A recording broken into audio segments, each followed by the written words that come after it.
Lopez. Ms. Gaines. Good morning, Senators. My name is Riley Gaines, and I'm an advisor for Independent Women's Voice. I recently graduated from the University of Kentucky, where I was a member of the UK's women's swim and dive team.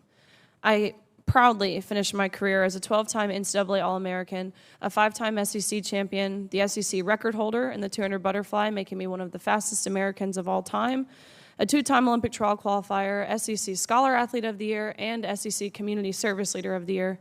But all of that to say that it's a lifelong journey competing at that level, and it's impossible to put into words the amount of sacrifice and dedication that it takes. On March 17th of 2022, my teammates and I, as well as female swimmers from universities around the country, were forced to compete against biological male Lia Thomas. Thomas was allowed to compete in the women's division after competing as a member of the University of Pennsylvania's men's swim team for 3 years as Will Thomas. We watched on the side of the pool as Thomas swam to a national title in the 500 freestyle, beating out the most impressive and accomplished female swimmers in the country, including many Olympians and American record holders, by body lengths. Previously, Thomas had been ranked 462nd at best in the men's division the year prior. The next day, I raced Thomas in the 200 freestyle, which ended up in a tie. We went the exact same time down to the 100th of a second. Having only one trophy, the NCAA handed it to Thomas and told me I had to go home empty-handed. And when I asked why, which was a question they were not prepared to be asked, I actually appreciate their honesty because they said, Thomas, it was crucial. Thomas had it for picture purposes. Thomas had to have it for the pictures. I felt betrayed. I felt belittled. I felt reduced to a photo op. But my feelings didn't matter. What mattered to the NCAA were the feelings of a biological male. In 1972, Congress enacted Title IX to end unjust sex discrimination in all aspects of education, including college athletics. But by allowing Thomas to displace female athletes in the pool and on the podium, the NCAA intentionally and explicitly discriminated on the basis of sex. Although the NCAA claimed it acted in the name of inclusion, its policies in fact excluded female athletes, which are the very female athletes whom Title IX was passed to protect. But that is not all. In addition to being forced to give up our awards and our titles and our opportunities, the NCAA forced me and my female swimmers to share a locker room with Thomas, a 6'4", 22-year-old male equipped with and exposing male genitalia. Let me be clear about this.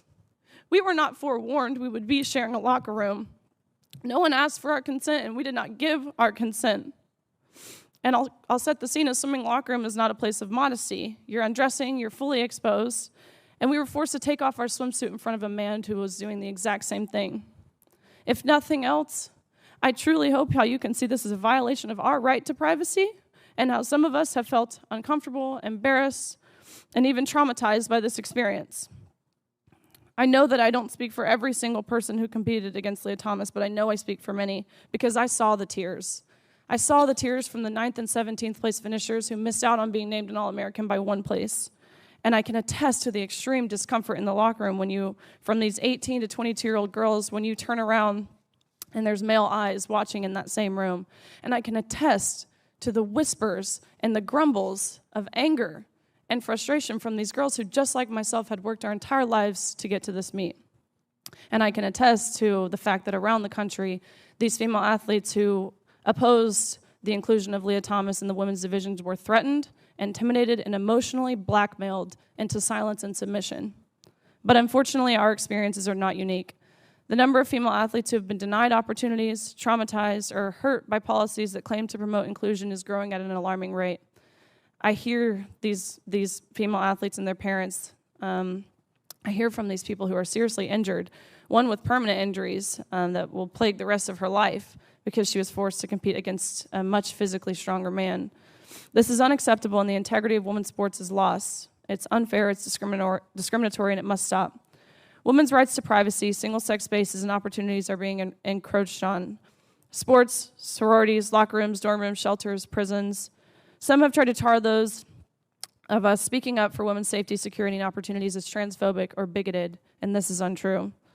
Defending women's rights is not anti-anyone. Believing in biology is not bigoted. And following the science that there are only 2 sexes and that there are very real and important differences between the 2 sexes is not hateful, it's fact. I'll end with a quote very briefly from tennis legend Martina Navratilova. There will always be significant numbers of boys and men who would beat the best girls and women in head-to-head competition. Claims to the contrary are simply a denial of science. I thank you guys for listening, and I truly hope you heard my story.